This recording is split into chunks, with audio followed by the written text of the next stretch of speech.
कामं क्रोधं लोभं मोहं त्यक्त्वा आत्मानं भावः कोहम। आत्मज्ञान विहीना मूढ़ा ते पच्यन्ते नरक निगूढ़ा। भज गोविंदम भज गोविंदम गोविंदम भज मूढ़मते। इस श्लोक के माध्यम से शंकराचार्य जी ने ये हम सब मानवों को एक सुपथ निर्देशित किया है। और सार इसका ये है कि हृदय ज्ञानान न मुक्ति, बिना ज्ञान के मुक्ति नहीं है। तो ज्ञान के मार्ग में सबसे बड़ा अवरोध किसका है? ज्ञान के मार्ग में सबसे बड़ा अवरोध है ज्ञान, अज्ञान और अज्ञान का भी परिवार। ये काम, ये क्रोध, ये लोभ, ये मोह, इन सब की जननी क्या है? अज्ञान। तो जब तक अज्ञान हृदय में पसरा रहेगा, अंतःकरण में जब तक अज्ञान पड़ा हुआ है, तब तक सुखानुभूति हो ही नहीं सकती। अपने ही अंदर पड़े हुए उस परम तत्व के सुख को हम अनुभव नहीं कर सकते। ज्ञान के लिए हमें कहीं बाहर नहीं जाना, बाहर से अपने आप को अवरुद्ध करना है उल्टा।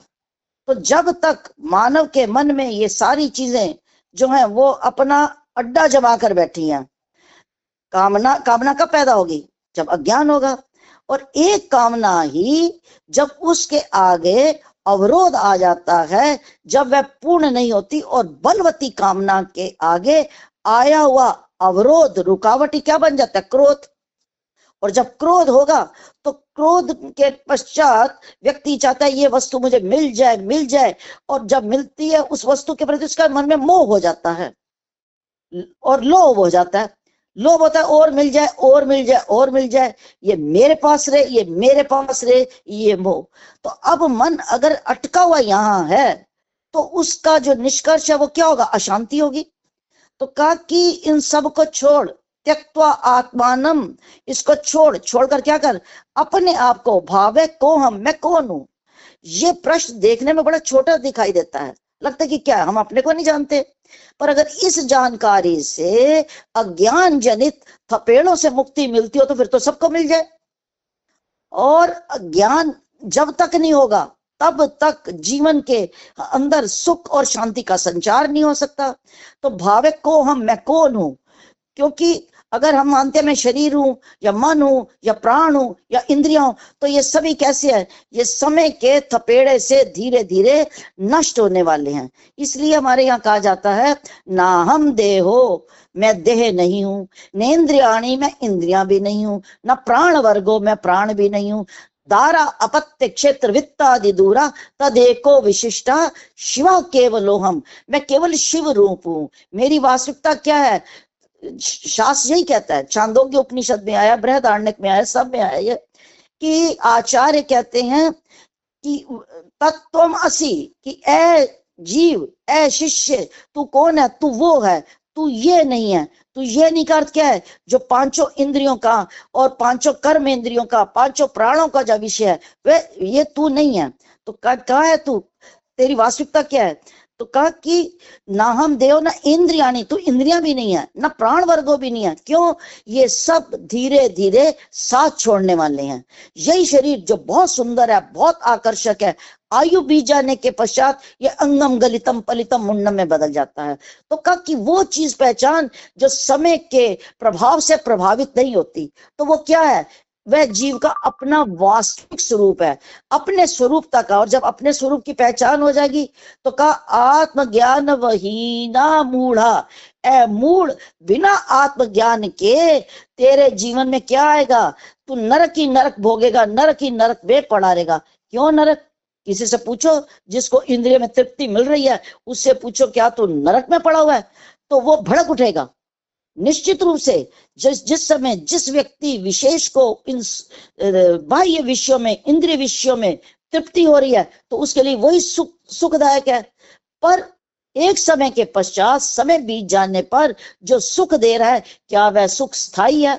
बात है स्थायी सुख और अस्थायी सुख की। निश्चय ही विषयों से जनित जो इंद्रिय जनित सुख हैं वह सुख देते हैं, पर वे क्षणिक सुख है। और क्षणिक सुख की किस में बदल जाएगा? वो दुख में बदल जाएगा। तो कहा अगर तू दुख से मुक्ति चाहता है तो तू अपने आप को पहचान कि मेरी वास्तविकता क्या है।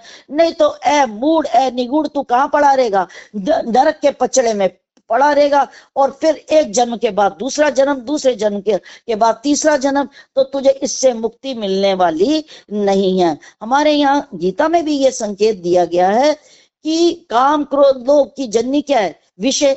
ध्यायतो विषयान पुंसः संगस्तेषु उपजायते, संगात संजायते कामा, कामात क्रोधा भी जायते, क्रोधा भक्ति सम्मोहा, सम्मोह स्मृति विभ्रमा, स्मृति भ्रंशात बुद्धिनाशो, बुद्धिनाशात प्रणश्यति। इन इंद्रियों के सुखों में ही रमे हुए मानव होगा क्या, ध्यायतो विषयान, इन विषयों का ध्यान करते हुए, ध्यायतो विषयान पुंसा संगस्तेषु उपजायते, उनके प्रति क्या उत्पन्न हो जाता है, संग। अगर उनके साथ संग उत्पन्न हो जाएगा तो होगा क्या, संगस्तेषु उपजायते संगात संजायते कामा, इनके संग से क्या उत्पन्न होगा, काम। कामात क्रोधा भी जायते, काम के पश्चात क्या उत्पन्न होगा, क्रोध। क्रोधा भक्ति सम्मोहा, क्रोध आएगा तो सम्मोहित हो जाएंगे, उसी में टिक कर रह जाएंगे मोह से। सम्मोहा स्मृति विभ्रमा, और सम्मोह से ही स्मृति जो है हमारी, वह स्मृति जो हमें अपनी पहचान करवाती है, उसका भी क्या हो जाता है, वह क्षीण हो जाती है, व्यक्ति भ्रष्ट हो जाता है। तो अपने आप तक लाने के लिए, अज्ञान से मुक्ति के लिए, ए जीव तू अपनी जीवन की दिशा को कहाँ मोड़, ज्ञान की ओर मोड़। और इसीलिए कहा गया है कि आत्मज्ञान वही न मूढ़ा, बिना आत्मज्ञान के मूढ़ तू नरक में ही पड़ा रहेगा। तो पुनरपि जननम पुनरपि मरणम के क्रम से छूटना है तो ए जीव तो अपने मन की दिशा को अपनी ओर मोड़। अपने आप को तत्वमसि के बाद पश्चात उत्तर आएगा अहम